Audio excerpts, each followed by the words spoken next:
Hi, this is Joyce Barnett. You've reached my channel, and my channel is all about real estate. And so I have 30 years experience selling real estate.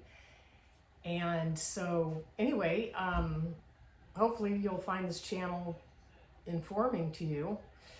One of the things I'm going to talk about is, what is your home worth, or how can you determine what your home is worth? Basically, your home is only worth what a buyer is willing to pay. So without the buyer, you can't sell your home.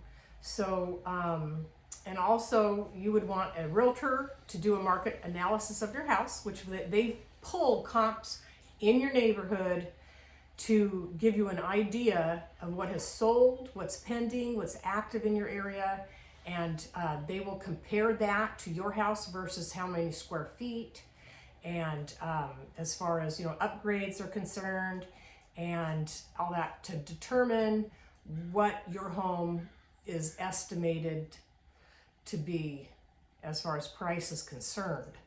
There's no sure figure that your home is worth a certain amount until you actually put it on the market and let it test the market to see what a buyer's willing to pay. So as far as Zillow is concerned, a Zillow estimate is not always your best estimate, because it's done by a computer, not a human being, and they don't always estimate the correct price. So they just pull comps from all over the place. So you really need to get the recent comps to see exactly what has sold in your neighborhood to determine what price you're going to start at. And you never want to start above that price thinking, well, you know what, I'll start a little higher because people are going to come in lower.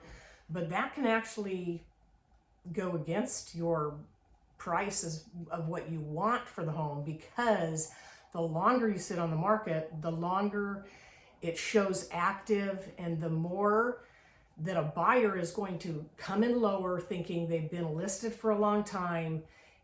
Why isn't anybody buying it? Is there something wrong with the house? Nobody wants the house. I mean, people always want what they can't have. So if there's multiple offers on a property, that's going to cause more offers to come in, because people always want what somebody else wants. They think, oh, this must be a hot commodity because they've got multiple offers, so that means I want it. So that's where you get into multiple, bids and bidding wars, because people, of course, like I said, is their mentality is, if that person wants it, then it must be good, then I want it. But so the thing is, you don't want to start off too high, because if you start off too high, and you sit on the market, it's going to show so many days on the market. Realtors cannot change that. Once it goes into MLS and it's been sitting on the market for a long period of time, realtors cannot change the days on market. It is recorded in the MLS, and so you can't hide that from a buyer. So you want to start at the right price in the beginning. And even if if you think your house is worth so much, and you really believe it, and you think buyers want it so bad, if you start even at a little bit of a lower price, or lower than what you think it's worth, usually people will bid higher than that listed price. That's a certain thing that sometimes people do, is they'll start at a lower price, and then they'll take offers that are higher than what they really started at. So that it's just a technique for selling. But you never want to start really high in the beginning, because you're going to chase the market down, and you don't want that to happen. You don't want to sit there and be on the market and have buyers come in. By the way, this is my cat, Princess, just so you know. And so she likes to be in my videos. She's my cat real estate assistant here. So anyway, it's kind of funny. But so let's talk about some other stuff, like the commission.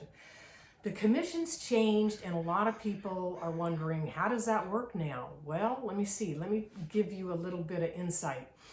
The commission years ago, the commission used to show in the multiple listing service what a listing was willing to pay the buyer's agent.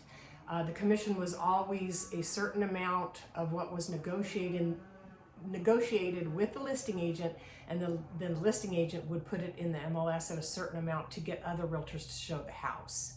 So we are no longer allowed to put a commission in the MLS. So we're not even really supposed to talk about a commission to a buyer's agent.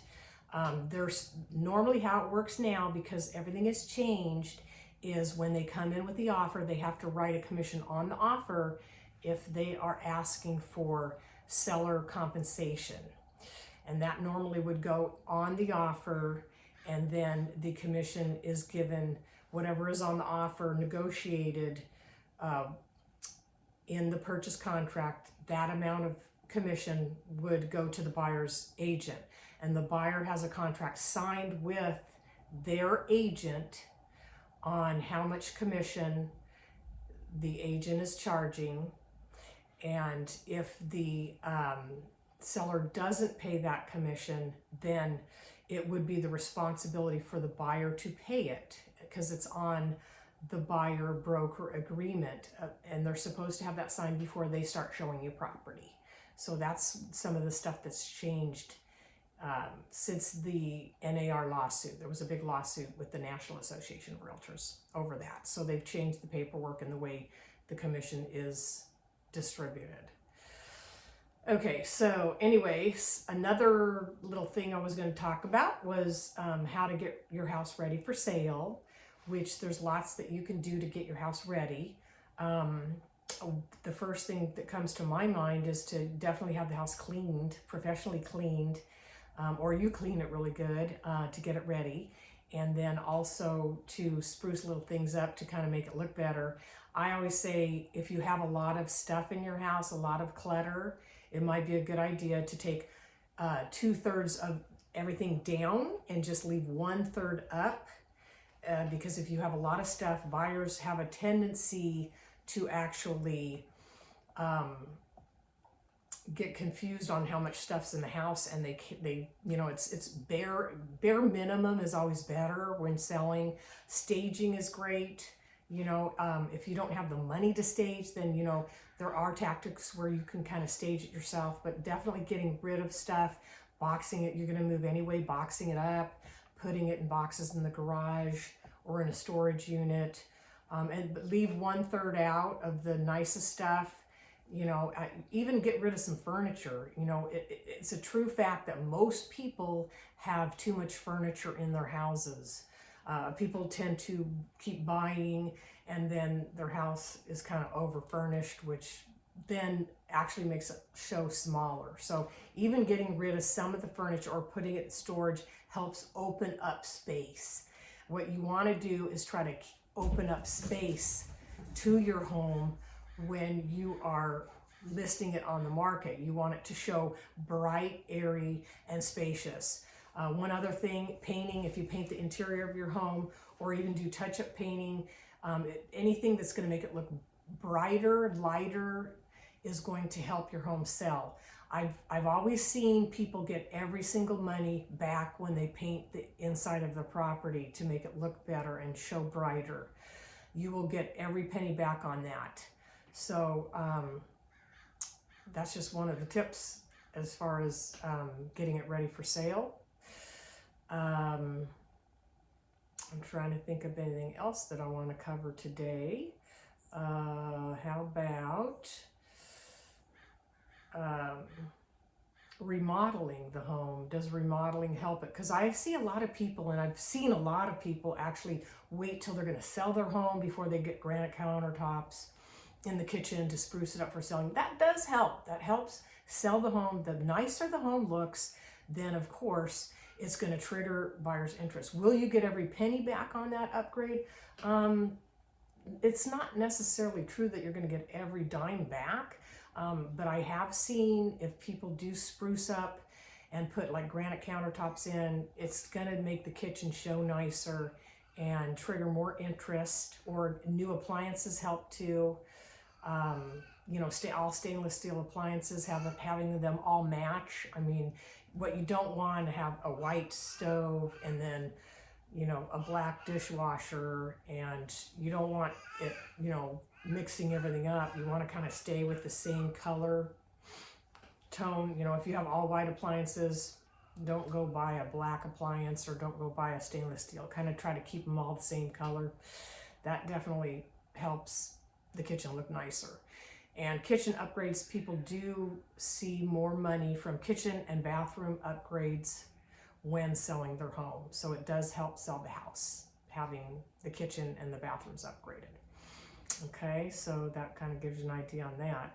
But anyway, this is just my first video. It's just a few tips on what to do kind of to get your home ready to sell, and some of the other tips on selling the home as far as commission and what your home's worth. So anyway, thank you for coming to my channel and listening to what I had to say, and hopefully I'll be able to help you with more tips on real estate.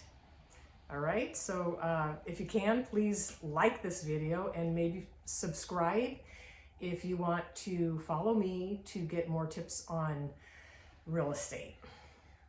All right, thanks for watching.